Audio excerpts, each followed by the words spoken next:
Wisconsin wine guy. We're back again with another Sake Sunday. You know, I don't know if you've been following me along with these different sakes. I've given you a nice cross section of sake styles, you know, from its simplest form of Junmai, you know, to its Junmai Daiginjo, you know, to Hanjozo, Tokubetsu Hanjozo, meaning, you know, fortified. Tokubetsu, you know, a specialty, you know, which could be a Junmai Daiginjo, could be fortified, but a special sake that comes with a special process. You know, but one thing I haven't given you would be a taru sake, and that's a sake that's aged in Japanese cedar wood. I'm still on the hunt for one of those so I can present that to you. And then you would have had a nice cross section. I'm going to go back and review those and then break it down for you to show you the different styles of sake. But today, this is going to be the second time I've done this particular style. Is called Kimoto. You know, so the Kimoto style is this. It's an old classic style of making sake before modern technology, you know, come into play and refined skills in making sake. There was this old style Kimoto, you know, where you had your koji, your rice, your yeast, you know, and they would have this all in a barrel with the rice, the steamed rice, and then they would take some lactic acid, put it in there, and then they have these wooden poles, and it'd be in unison in music, and they're stirring and beating and helping breaking down so that fermentation can take place, and then the yeast can easily consume the starches that turns into sugar, turns into alcohol. You know, so the Kimoto style, long laborious style, but well worth it. You know, just like slow fermenting bread, right? You know, you get lots of flavor when you slow ferment bread. You know, same thing with the Kimoto style, just a slow process and breaking it down. So the Kimoto style, so our sake is coming from Daishichi, Sokai, Reishu, 14% alcohol. Daishichi is the brewing company. 14% alcohol, 69% rice polishing ratio. Remember that the rice gets polished and the outer core gets polished down. 69% is what's left, you know, for this. So this is going to be a Junmai. Junmai in the Kimoto style, 14% alcohol. Let's give it a taste. Let's see what we got here.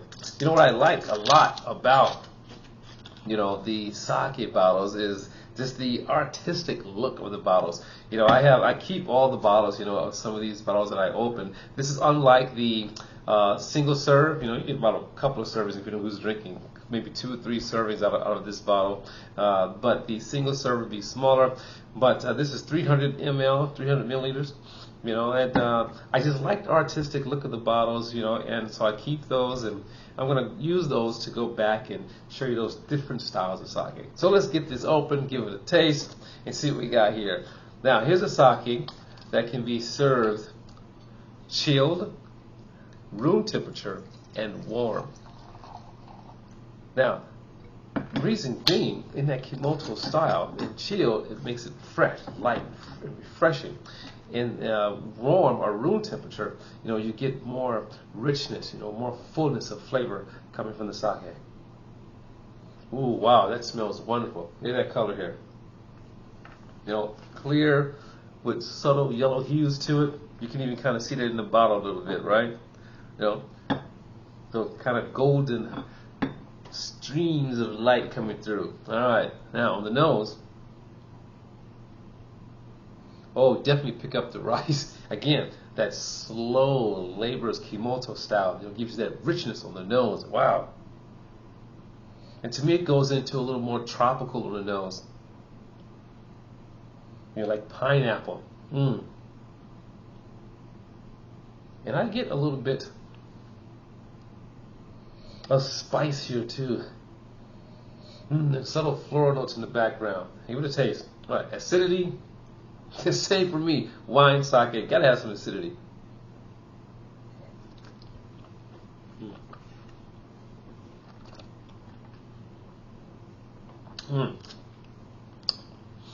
This would be a dry style, but very juicy because of the acidity. Very fruity, you know, because of the style. Very rich. The Kimoto method. Wow, that's nice.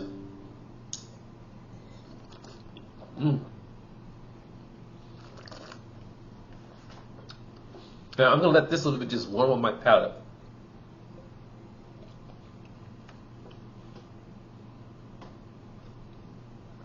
Wow. I can imagine having this with food.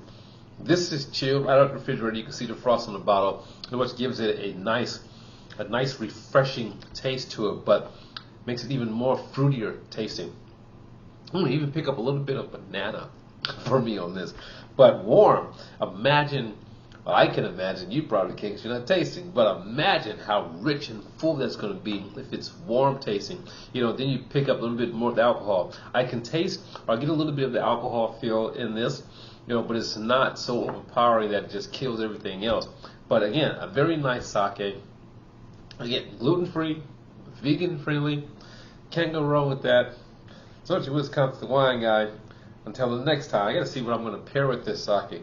You know, I didn't have a pairing prepared right now, but I'm going to see if I can find something. But until next time, in the next sake, and maybe I'll come back and do a pairing, it's your Wisconsin wine guy saying to you as always, let your palate be the guide which selected your sake. And I'll see you next time. Kanpai!